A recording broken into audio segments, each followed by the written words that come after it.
मस्त निमाड प्रस्तुत करता है निमाड का इतिहास।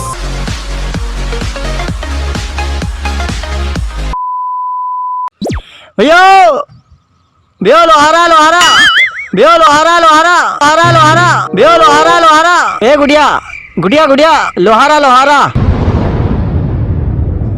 भैयो ए भैयो लोहारा लोहारा जी जी लोहारा लोहारा ए गुड़िया गुड़िया गुड़िया लोहारा लोहारा भैया भैया लोहारा लोहारा 1 hour later. नमस्कार प्रणाम, स्वागत है आप सभी का हमारे चैनल में जिसका नाम है स्वस्थ निर्माण मस्त निर्माण। और जैसे कि आपको पता है कि वीडियो की शुरुआत में हम उन लोगों के नाम बताते हैं जो हमें पिछले वीडियोस में बहुत अच्छी अच्छी कमेंट्स करते हैं। तो सबसे अच्छी कमेंट्स जिन्होंने की उनके नाम में पेश करने जा रहा हूँ। सबसे पहले Sarfaraz Mansoori, thank you so much Sarfaraz Mansoori आपका कमेंट करने के लिए। उसके बाद है Hrithik Saini ji, Hrithik Saini thank you so much, thank you so much Hrithik Saini ji. और है निकिता जी, जी हाँ निकिता जी बहुत बहुत धन्यवाद आपका, बहुत अल्टीमेट कमेंट किया आपने, थैंक यू सो मच। और है हमारे ये कौन है, किशोर जी रॉय, किशोर रॉय क्या बात है, अल्टीमेट कमेंट किया आपने, आपका बहुत बहुत धन्यवाद, आपका बहुत बहुत शुक्रिया। और अगली कमेंट जिन्होंने किया उनका नाम है पंकज जी बामनिया। तो पंकज बामनिया जी थैंक यू सो मच, आपका बहुत बहुत दिल से बहुत बहुत धन्यवाद। और अब चलते हैं हम उस जगह पर, उस ऐतिहासिक जगह पर जिसके बारे में आज हम आपको बताने वाले हैं। तो आइए ले चलते हैं आपको उस जगह पर। तो यही वो परिसर है आज इसके बारे में हम आपको बताएंगे। यह परिसर जो है वह एक मंदिर है जो हमें बताया गया है कि लगभग 5000 साल पुराना यह परिसर है। और यह परिसर मध्य प्रदेश के निमाड़ क्षेत्र के बड़वानी ज़िले के एक गांव जिसका नाम है बावड़िया से लगभग पास में, जी हाँ जिसका नाम है लोहारा। तो लोहारा के गांव के नदी के किनारे यह एक परिसर है, मंदिर परिसर। इस मंदिर परिसर के इतिहास के बारे में जानने की हम पूरी कोशिश करेंगे। और सबसे महत्वपूर्ण बात यह है कि जो मंदिर परिसर है इसमें जो मूर्ति है उसकी स्थापना जो है वो पांडवों के द्वारा की गई थी। अब कैसे की गई थी, क्यों की गई थी, कब की गई थी, इसके बारे में महत्वपूर्ण जानकारी हम आपको बताएंगे। इसके लिए चलना होगा हमें मंदिर परिसर में। तो आइए मंदिर परिसर में चलते हैं।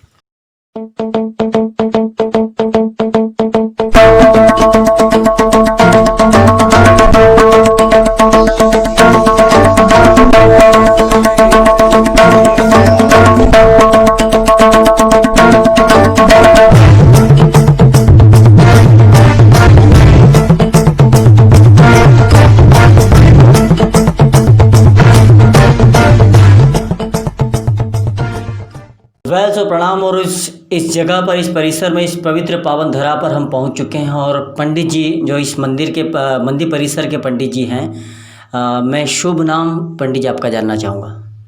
हमारा शुभ नाम है महंत ओमपुरी, पिता श्री महंत बसंतपुरी जी, ग्राम लोहारा। आप कितने वर्षों से अपनी सेवा यहाँ पर दे रहे हैं? यहाँ पर हम पीढ़ियों से, संत महंतों के समय से पीढ़ियों से यहाँ पर सेवा देते आ रहे हैं। जब से प्रतिष्ठा हुई मंदिर की तब से पीढ़ियों से आप सेवाएं देते आ रहे हैं। मैंने बाहर की ओर देखा है जो मंदिर परिसर का जो बोर्ड लगा हुआ है उसमें लिखा है कि पांडवों द्वारा प्रतिष्ठित। तो इसका क्या मतलब हुआ, थोड़ा सा डिटेल में मंदिर की ऐतिहासिक पृष्ठभूमि के बारे में थोड़ा सा बताएं। जी जी, ये यहाँ पर पांडव जो है उन्हें 12 वर्ष का वनवास हुआ था। और 12 वर्ष वनवास के दौरान उन्हें 1 वर्ष का अज्ञातवास हुआ था। उस अज्ञातवास में वो यहाँ पर आए थे, इस धरती पर, और गुफा के माध्यम से चलते थे वो। यहाँ पर प्रॉपर एक गुफा है, वो मांडव जाती है। हाँ, यहाँ पर एक गुफा है, वो मांडव जाती है। तो अज्ञातवास यानी वो धरती के अंदर अंदर, यानी बाहर दिखेंगे तो उनको फिर से वनवास हो जाएगा, इसलिए वो अज्ञात काल में यहाँ पर पधारे थे। और यहाँ सर्वप्रथम उन्होंने यज्ञ किया था। पांडवों ने सर्वप्रथम यहाँ पर यज्ञ किया था।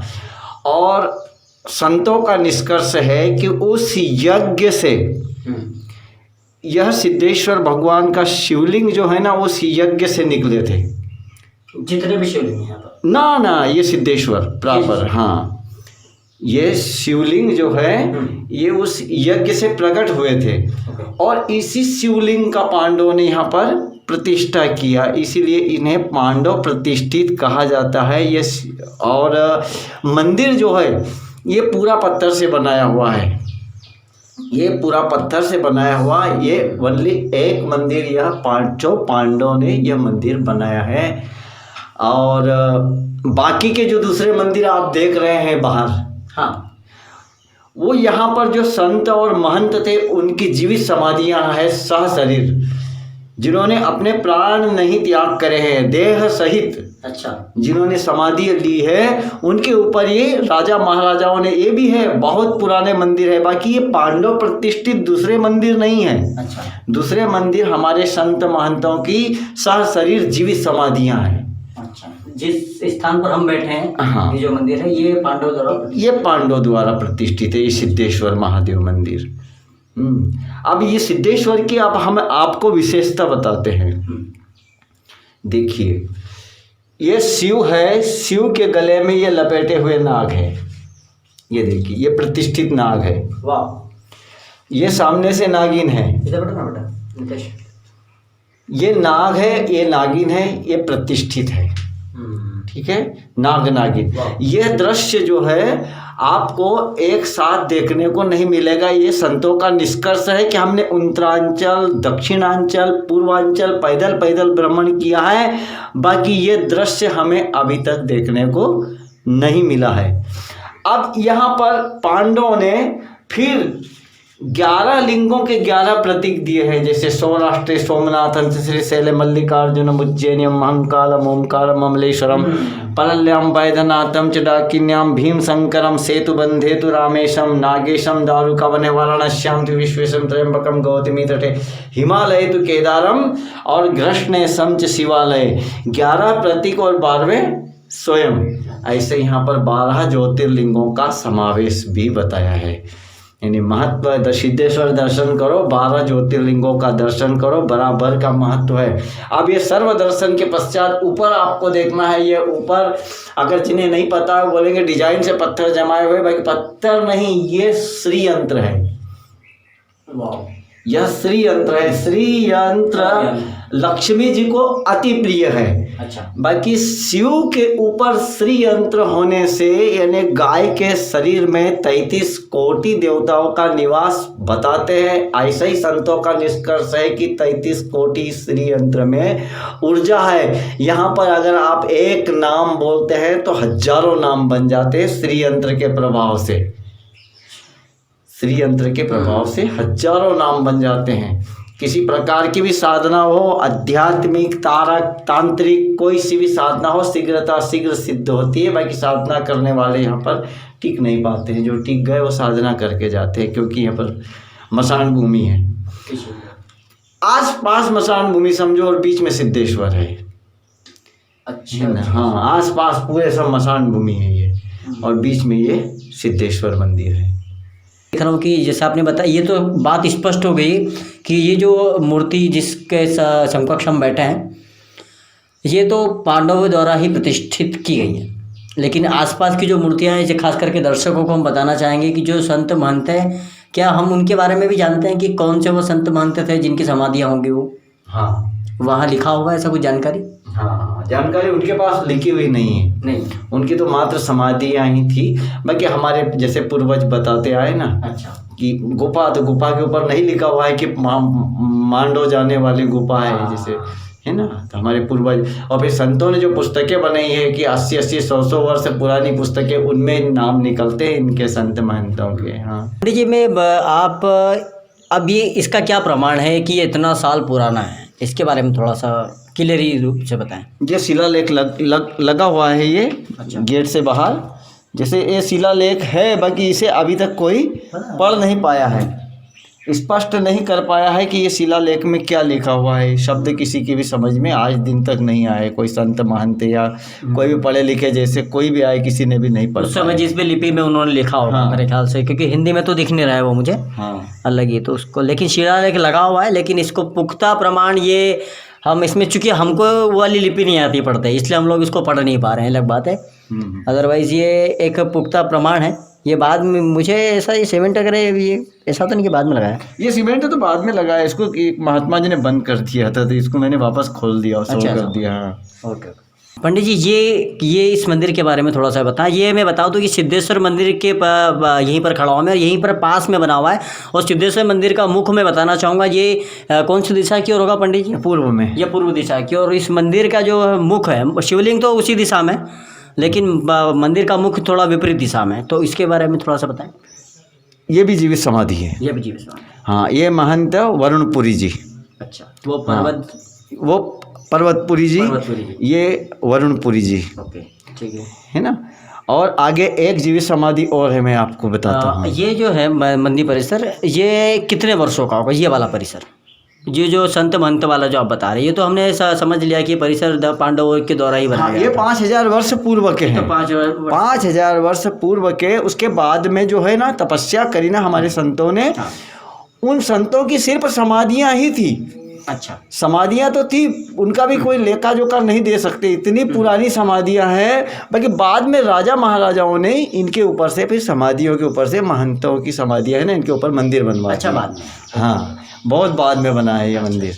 हाँ, यहाँ तक कि सभा मंडप भी बात का है। अच्छा, पांडवों ने सिर्फ पत्थर से बनाया वो मंदिर है पांडवों का। ये भी सिद्धेश्वर मंदिर के जस्ट, जो पांडवों ने जो मंदिर बनाया था उसके जस्ट पास वाला यह परिसर है। यह भी क्या किसी महंत की समाधि? हाँ, यह भी महंतों की जीवित समाधि है। यह है महंत नर्मदापुरी जी।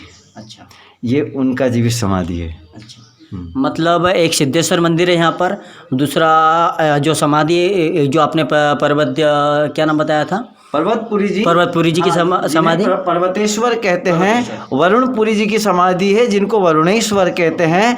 नर्मदापुरी जी की समाधि है, इन्हें नर्मदेश्वर कहते हैं। 3 समाधियाँ। जी जी। और इनके अलावा और कोई समाधि? नहीं, इनके अलावा अभी कोई समाधि नहीं है दूसरी। और तीनों में मैंने और चार टोटल मिलाकर यहाँ पर मैं मंदिर परिसर देख रहा हूँ, जो जिसमें सभी में शिवलिंग स्थापित किया गया है। हाँ, तो इसका क्या कारण है कि सब जगह शिवलिंग ही?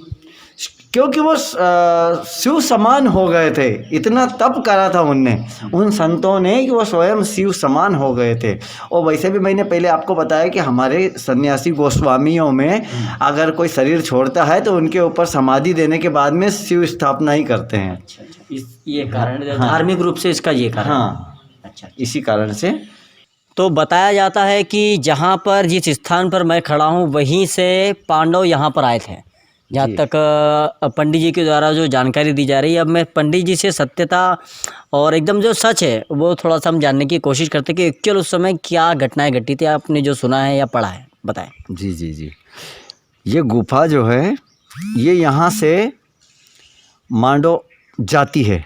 अच्छा, और मांडो से यहाँ आती है। अच्छा, हाँ बिल्कुल। अब पांडव जो है अज्ञात काल में थे। अज्ञात काल में वो मांडव भी गए, और मांडव से गुफा के माध्यम से यहाँ आए। ये गुफा सलामत है, और ये गुफा सर्वप्रथम इस पहाड़ी में गई है, यहाँ से। हाँ, ठीक है। और मांडव आपको इधर मिलेगा, नर्मदा की तरफ। हाँ, और गुफा सर्वप्रथम इस पहाड़ी में गई है। अभी वर्तमान में बंद है। अच्छा, अभी गुफा बंद है। ये कम से कम 150 से 200 वर्ष पूर्व से, क्योंकि झाड़ियाँ हुआ करती थी गुफा में। गुफा का मेन गेट कहाँ होगा यहाँ? गुफा के ये दक्षिण द्वार इधर, हाँ, दक्षिण में है। अच्छा अच्छा। और ये गुफा पहले गई है इस पहाड़ी में। इसके अंदर आप गए? हाँ, इस यहाँ तो ये कितना ऊपर? कक्ष जैसा है, 10 बाई 10 समझ लो। ये जितना ऊपर बना हाँ हुआ। हाँ, बस इससे भी कम है। इससे भी कम? सिर्फ बैठ सकते हो वहाँ पर, आवाज़ कम जाती है इसलिए कि वहाँ पर बैठ के आप ये मतलब आपने बाद में बनाया ना? ये भी बना हुआ, ये इन्हें दरवाज़ा वहाँ था, तो ये भी बाद में। नहीं, ये जो खोदा भाई, जो सीढ़ियाँ में देख रहा हूँ, हाँ, ये जो सीढ़ियाँ हैं, ये पहले से थी या बाद में ये इसको डेवलपमेंट हुआ जब बना है? नहीं, इसका डेवलपमेंट हुआ ना, तब ये बाद में बनाया है। इसका डेवलप करते गए। बाकी पुराने ज़माने में तो वहीं सुरंग जैसा था। ये था ही, ये रास्ता था। हाँ था ना। ये जो रास्ता है ये मतलब पहले का ही है। बिल्कुल गोल मटोल बना हुआ था। ये था जरूर, हाँ, बाकी हाँ, ये था। जिस जो बताया ये पुराना है मतलब। हाँ हाँ क्या बात है। हाँ। तो ये बड़ी अत्यंत महत्वपूर्ण जानकारी दे रहे हैं पंडित जी। और यहाँ पर एक महत्वपूर्ण बात है कि आसपास जो है आप बता रहे हैं कि आसपास जो शमशान घाट है तो वो मतलब अभी भी मतलब वहाँ पर लोगों को इस प्रकार से किया जाता है, जैसे कोई देहांत हो जाता है तो। नहीं, अभी तो बहुत बिरला, बहुत कम लाते हैं इधर। उधर चले जाते हैं कपिलेश्वर में, अच्छा रास्ता है करके चले जाते हैं। बाकी कोई कोई लेके आते भी हैं यहाँ पर।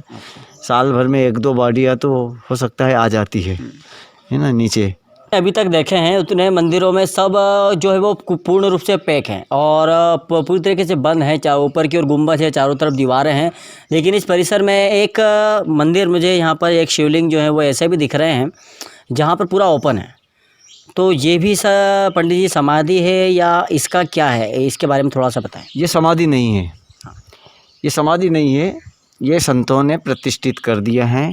जैसे यहाँ पर बाहर आके साधना करते थे तो साधना के सामने कोई भी चिन्ह होना, जैसे भगवान का, जैसे अति प्रीति हो जाती है ना, तो उनका कुछ भी प्रतिबिंब या कुछ भी या कोई फोटो रखते हैं ऐसे करके। तो यहाँ पर उन्होंने इनको रखा है मारुतेश्वर नाम से। अच्छा। हाँ, मारुतेश्वर नाम से इनको रखा। यहाँ भी एक मंदिर हुआ करता था बहुत पुराना। अच्छा। वो गिर गया। अच्छा। नर्मदा जी में चले गए। ये अभी नया निर्माण करा है। अच्छा अच्छा। मैं खड़ा हूँ, वो जगह जो है वो गणेश मंदिर यहाँ पर लिखा है ऊपर की ओर, श्री गणेशाय नमः। और ये भी मुझे मेरे ख्याल से पुराना ही लग रहा है। तो पंडित जी इसके बारे में थोड़ा सा जानकारी बताएं। देखिए, गणेश जी यहाँ पर जो है, गणेश जी नहीं थे। अच्छा। यहाँ पर किसी को पता नहीं, वो शिला जैसे थे। हाँ। किसी को संपट नहीं पड़ती थी कि इस मूर्ति में क्या है। हकीकत में वो भैरव जी थे, अच्छा है ना। वहाँ पर भैरव जी हुआ करते थे। बाकी इसका जीर्णोद्धार हुआ तब कुछ समय के लिए मैं यहाँ नहीं था। जीर्णोद्धार के टाइम में तो उन्होंने उसको विसर्जन करवा दिया भैरव जी को, और वहाँ पर गणेश जी स्थापना कर दिया। और हमने फिर बाद में लाके रिद्धि सिद्धि स्थापित कर दी उनके गणेश जी के आसपास। अच्छा। बाकी मंदिर ये भी पुराना है, इन्हीं मंदिरों के समय के। बाकी इनकी स्थापना आपने की। हाँ हाँ? हाँ जी। मंदिर परिसर बना था लेकिन स्थापना, मूर्ति की स्थापना आपने जी की। जी जी। पूरे परिसर में पंडित जी जो हमने विजिट किया है, आपने जो जानकारियाँ दी है, प्राचीन मंदिर सारे हैं। लेकिन ये जो मंदिर है ये मुझे इसमें आधुनिक जो है नक्काशी कहते हैं, आधुनिक तरीके से इसकी जो बनावट है ये मेरे ख्याल से आधुनिक जो अभी का है, वर्तमान की जो अभी मेरे ख्याल से 10-15 सालों के अंतर में शायद बना होगा। तो और यहाँ मैं देख रहा हूँ कि कृष्ण भगवान जी का मंदिर है ये। तो इसका बनाने का क्या उद्देश्य है, मतलब यहाँ पर, और कब बना था? इनकी सही बात तो यह है कि इनकी प्रतिष्ठा हुई, उनको आप ये जन्माष्टमी आएगी, ये तीसरी जन्माष्टमी रहेगी। अच्छा। एकदम नया है। हाँ। यहाँ पर आए थे कुक्षी से रजिस्ट्रार महोदय, उनका नाम है डॉक्टर परेश जी व्यास। वो आए थे घूमने के हिसाब से, तो उन्होंने कुछ देर यहाँ पर देखा, बैठे, उनको शांति भी मिली यहाँ पर। तो कुछ समय के लिए वो जुड़े भी, अभी भी जुड़े हुए हैं वैसे तो। बाकी वो आना जाना ज़्यादा कर दिया था उनने, तो उनको कुछ प्रकाश ऐसा मिला कि क्यों नहीं है एक नारायण की स्थापना हो जाए तो कितना अच्छा रहे। तो हम उनकी बात से सहमत हो गए और ये बात को डन कर दिया और मंदिर का प्रोग्राम बना दिया और मंदिर बना दिया। और मूर्तियाँ भी ले आए जाके वहाँ से, मंदसौर से मेरी रिद्धि सिद्धि की मूर्तियाँ भी लाए, राधे कृष्ण लाए, फिर उधर हनुमान जी की मूर्ति लाए, हनुमान जी की प्रतिष्ठा भी करी वहाँ उनने। सर्वप्रथम ये पर्वतपुरी जी महंत, अच्छा, ये उन्हीं का समाधि है। ये जीवित समाधि है। बाद में इनके ऊपर शिवलिंग का निर्माण कर दिया, क्योंकि शरीर जीवित समाधि। और हमारे में कोई भी वैसे शरीर छोड़ते हैं, चाहे वो गृहस्थ आश्रम में हो, उनके ऊपर शिव ही रखते हैं। तो वो तो संत थे तो पूरा। और ऊपर से फिर बाद में बहुत पुराने हैं, राजा महाराजाओं के समय के मंदिर बाद में खड़े हुए हैं। वो द्वापर युग के हैं सिद्धेश्वर प्रापर, और ये इस युग के हैं। इतना फर्क है इनमें। पंडित जी, अब सबसे महत्वपूर्ण बात मैं आपसे पूछने जा रहा हूँ। मंदिर परिसर में आप बचपन से, चूँकि पीढ़ियों से जुड़े हुए हैं, जी जी जी। मंदिर भी काफ़ी प्राचीन है, 5000 वर्ष बहुत होते हैं। पांडवों द्वारा बनाया गया है, स्थापना उनके द्वारा की गई है। कभी आपने कोई चमत्कार होते हुए यहाँ पर देखा तो उन चमत्कार के बारे में थोड़ा सा बताइए। देखिए, चमत्कार जो है देखा हुआ और सुना हुआ। हाँ। एक सुना हुआ चमत्कार यह है कि हमारे पिताजी बताते थे और यहाँ के पुराने लोग भी बताते थे कि पहले यहाँ पर महात्माओं को जो है, अगर नौटंकी वाले हैं तो उनको उठा के सीधे नीचे फेंक दिया जाता था और उनको खरोच तक नहीं आती थी। देखो ये खाई कितनी है, यहाँ से उठा के नीचे पटकते थे नर्मदा जी पे। भाई उनको लगता था कुछ नहीं, भाई वो महात्मा यहाँ पर सामान लेने, अपना सामान छोड़ के ही भाग जाते थे। सामान लेने भी वापस यहाँ सिद्धेश्वर प्रांगण में नहीं आते थे दोबारा। ठीक है। और रहा सवाल हमारा, तो देखिए चमत्कार में क्या है, हमारे पास वो पावर नहीं है जो चमत्कार को हम झेल पाएंगे। फिर भी जो आपको मैंने सिद्धेश्वर के गले में लपेटे हुए प्रतिष्ठित पत्थर से बने हुए नाग बताए, सामने से नागिन बताया, यह प्रतिष्ठित है वहाँ पर, ये हकीकत में भी यहाँ पर आते हैं और इनके दर्शन हमें कई बार हुए हैं। और दूसरी बात, यहाँ पर आवाज़ें नाना प्रकार की होती है। कई भाई उन आवाज़ों को सुनकर भाग जाते हैं क्योंकि मसान भूमि है ना, जायज़ है आवाज़ आना। यहाँ पर कभी डाली टूटते मिलेगी, कभी कभी सांड के पैरों की आवाज़ आएगी, इतनी ज़ोर शोर से आवाज़ आएगी कि आप ऐसे ही भाग लोगे। बाकी बैठे रहे तो आपका कुछ नहीं बिगड़ना है, वो परमात्मा सब रक्षा करते हैं। स्वयं सिद्धेश्वर भगवान है, उन्होंने ही ला के रखा है, तो वो क्या मारने के लिए थोड़ी नहीं बुलाया, उन्हें तो जीवन दान देने के लिए बुलाया। बाकी चमत्कार तो जायज़ है इस जगह पे, क्योंकि ये तपोभूमि है, यहाँ पर साधना है, शीघ्रता शीघ्र सिद्ध होती है, इसीलिए नाम इनका सिद्धेश्वर है। तो चमत्कार के बारे में तो ठीक है, बस यही चमत्कार, हमने तो अधिक ज़्यादा बड़े बड़े चमत्कार नहीं देखे और नहीं देखना चाहते हैं। हम आम इंसान हैं और आम ही बनकर रहना चाहते हैं। हाँ। आपका मैं कहने का मतलब ये है। बड़ा अच्छा लगा पंडित जी आपसे चर्चा करके, बहुत बहुत धन्यवाद दिल से आपका मैं करता हूँ, क्योंकि बहुत कम ऐसे मौके मिलते हैं, क्योंकि जिस एरिया में हम यहाँ पर आए हैं काफ़ी पहाड़ी कूद के आए हैं, पहाड़ की और यहाँ पर है। पंडित जी एक बात बताएं, यहाँ पर चूँकि गांव से भी काफ़ी दूर है यह इलाका जो आपका परिसर है, यहाँ पर मतलब मैं यदि गेहूँ भी पिसवाना हूँ आपको तो काफ़ी दूर जाना पड़ेगा आपको, मतलब और इवन आपका संसाधन भी आपके पास, बाइक गाड़ी भी, और मेरे ख्याल से गाड़ी का भी उपयोग नहीं कर पाएंगे आप, क्योंकि आपको कम से कम जैसे मैं तो पैदल ही आया हूँ, तो पैदल ही मतलब पहाड़ी कूद के आना है। तो आप इन सब खाने की व्यवस्था हो गई आपकी, क्योंकि आप यहीं रहते हैं, बाहर तो रहते नहीं आप, आपका परिसर मैंने देखा आप जहाँ रहते हैं, आवास जो आपका है, तो आप आपके खुद के परिवार का जो आपका भोजन है और ये सारी व्यवस्थाएं, इतना बड़ा मंदिर का जो व्यवस्थाएं करना, ये सब कैसे करते हैं फिर आप? ये व्यवस्था तो भगवान के भरोसे है, यहाँ पर फिक्स नहीं है, कोई भी यहाँ पर फिक्स नहीं है कि सोमवार के रोज़ हमारे घर से एक मुट्ठी यहाँ पर आटा आएगा, यानी ऐसा निश्चित नहीं है। जो भी है वो सिद्धेश्वर भगवान है, और कुछ हमको राशन मिल जाता है उस पर चला करता है। बाकी भगवान की जैसी मर्जी, यहाँ पर क्या है रास्ता तो है, यहाँ पर गाड़ी घोड़े सब आ जाते हैं, दरवाजे तक भी आ जाते हैं, 2 रास्ते हैं। बाकी यहाँ आते नहीं है कोई। यहाँ पर यात्रियों का आवागमन बहुत कम है, यहाँ पर आए नहीं है। और खर्च तो आपने देख ही लिया है कि कितने मंदिर परिसर की सेवा भाव देना, ये सब चल ही रहा है। सबकी दीपक है, अगरबत्ती है। हमारा एक बालक इंदौर में काम करता है, उनसे लेना, अगर कभी यहाँ जरूरत लगे अपने को तो उनसे लेना कि भैया हमारी सहयोग दो। वेल सो नन्हा सा बालक पंडित जी का बालक है। बेटा शुभ नाम क्या है? उत्सव। उत्सव है। और हम जब मिलते हैं तो क्या बोलते हैं? किसी से मिलते हैं तो नर्मदेहर, नर्मदेहर बोलेंगे सभी को, नर्मदेहर। नन्हा सा बालक है, ये काफ़ी यहाँ पर पूजा अर्चना करता है। आरती वगैरह भी करते हैं बेटा आप यहाँ? हाँ, आरती भी करते हैं। सुबह शाम आप ही करते हैं? सुबह पापा करते, शाम को मैं करते। शाम का कितने समय से आप यहाँ पर सेवा दे रहे हैं? मेरे को साल 1.5 साल हो गए। पढ़ाई वगैरह?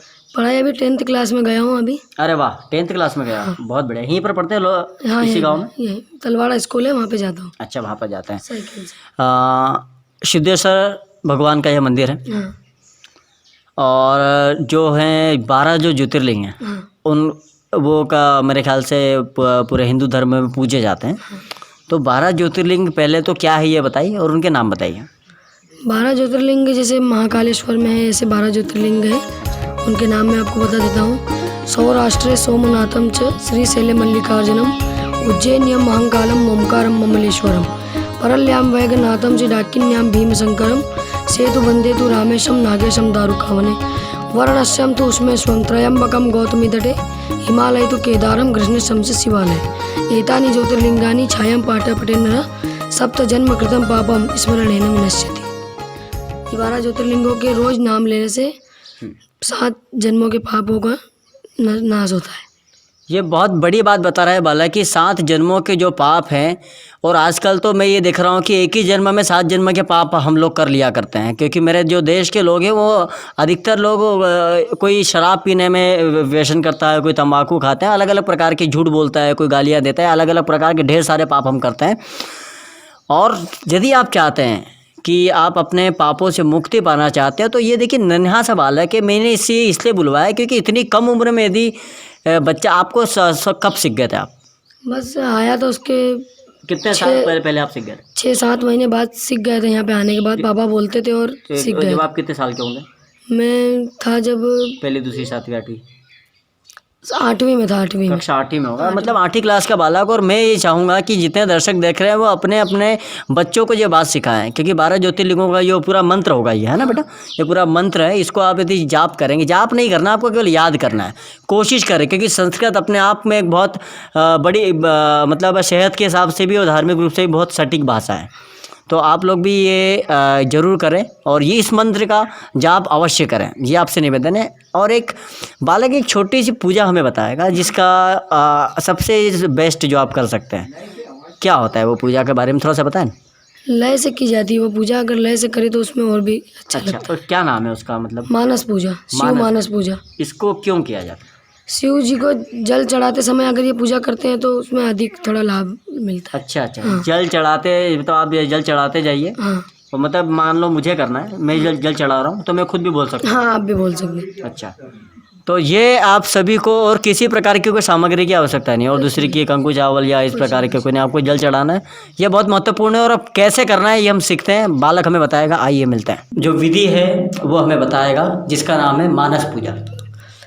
पहली बात तो एक छोटे लोटे में या बड़े लोटे में जल लेना है, और अगर मंत्र लय से बोल रहे हैं तो बहुत छोटी सी धार में शिव जी के ऊपर चढ़ाना है, और अगर जल्दी बोल रहे हैं तो फिर तो मंत्र के साथ खत्म। हाँ, ओम हरि ओम रत्नैः कल्पितमासनं हिमजल स्नानं च दिव्यंबरं नानारत्नविभूषितं मृगमदा मोदांकितं चन्दनं जाति चंपक बिल्वपत्र रचितं पुष्पं च धूपं तथा दीपं देवदयानिधे पशुपते यत्कल्पितं गृह्यताम् शोवर्णेन वरत्नखण्डरचिते पात्रे घृतं पायसं भक्षं पञ्चविधं पयोदधियुतं रम्भाफलं पानकं शाकानामयुतं जलं रुचिकरं कर्पूरखण्डोज्ज्वलं ताम्बूलं मनसा मया विरचितं भक्त्यां प्रभो स्वीकुरु छत्रं चामरयोरयुगं व्यजनकं चादर्शकं निर्मलं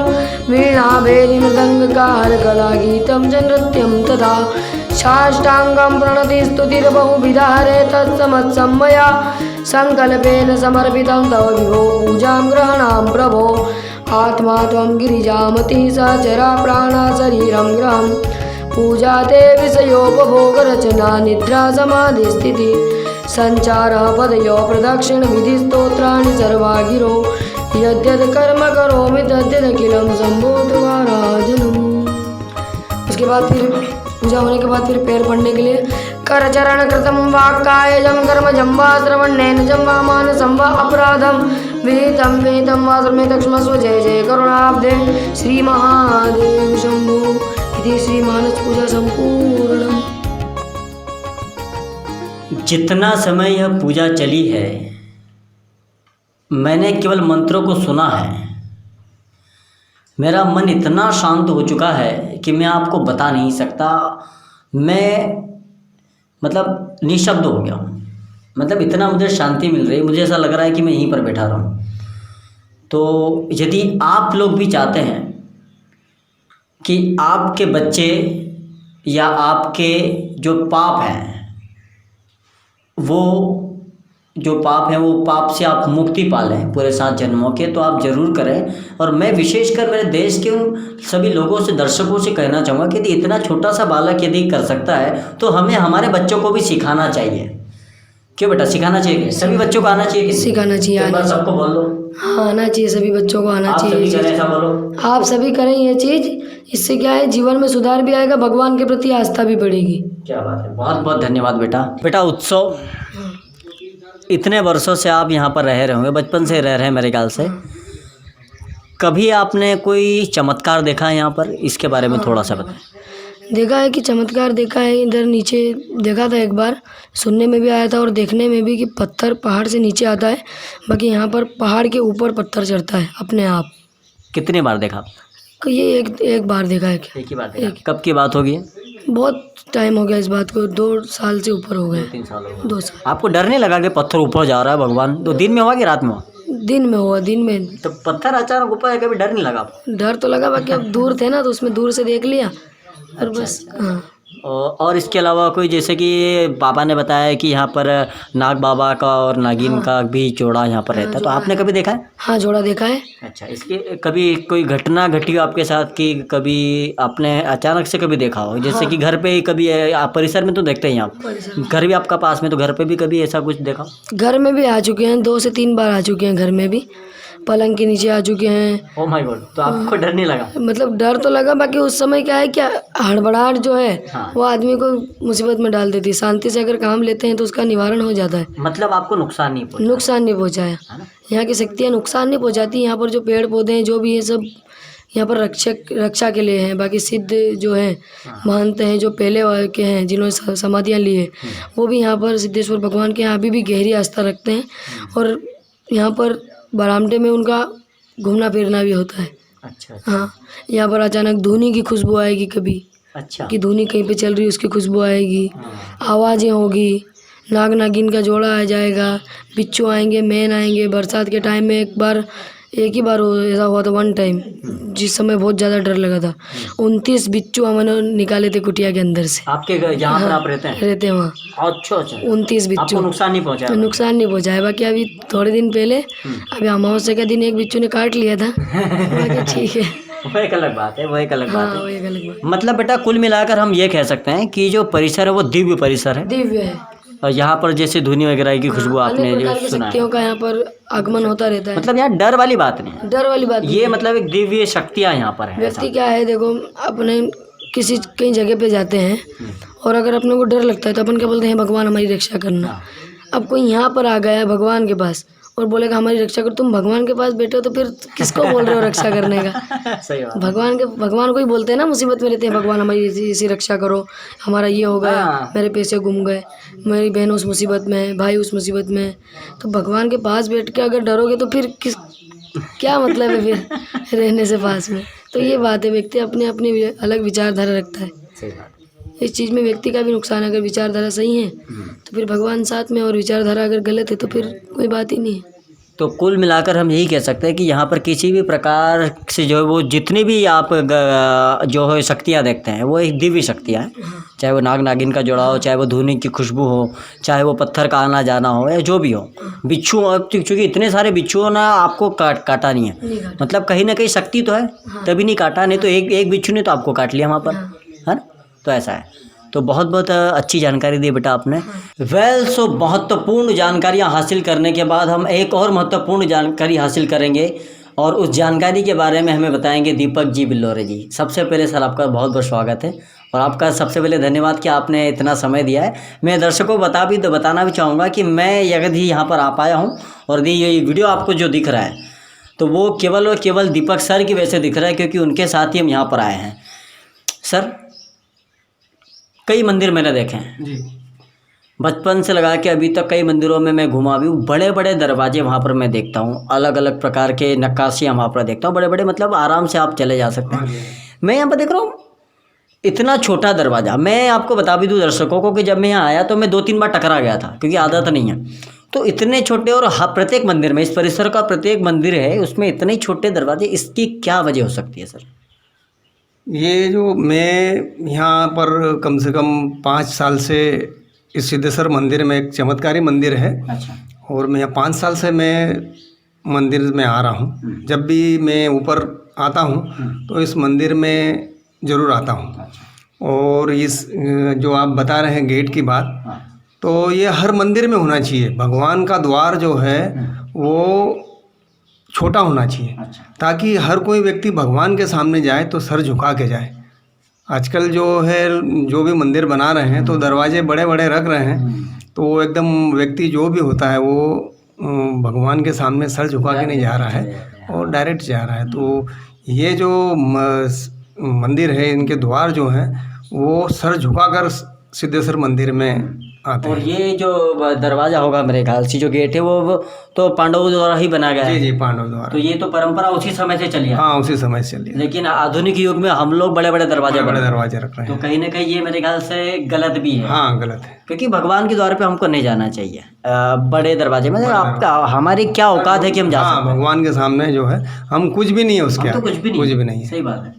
जब पांडव तो इतने बड़े संत महात्मा थे और इतने बड़े राजा मतलब राजपाट भी उन लोगों ने किया, वो इतना सब कुछ होने के बाद भी यदि वो इतने छोटे दरवाजे में झुक रहे हो तो हम तो कुछ भी नहीं है। कुछ भी नहीं। और संत महंत में यहाँ पर आते रहते हैं। परिक्रमावासी जो है, जितने भी जो संत नर्मदा जी के किनारे जो किनारे पर जो चलते हैं वो हाँ वो आते रहते हैं इस जगहों पर भी।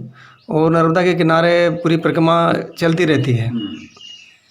मैं दर्शकों को बताना चाहूँगा, आइए सर जी अपन चलते हुए थोड़ा सा बात करेंगे कि दीपक सर जो हैं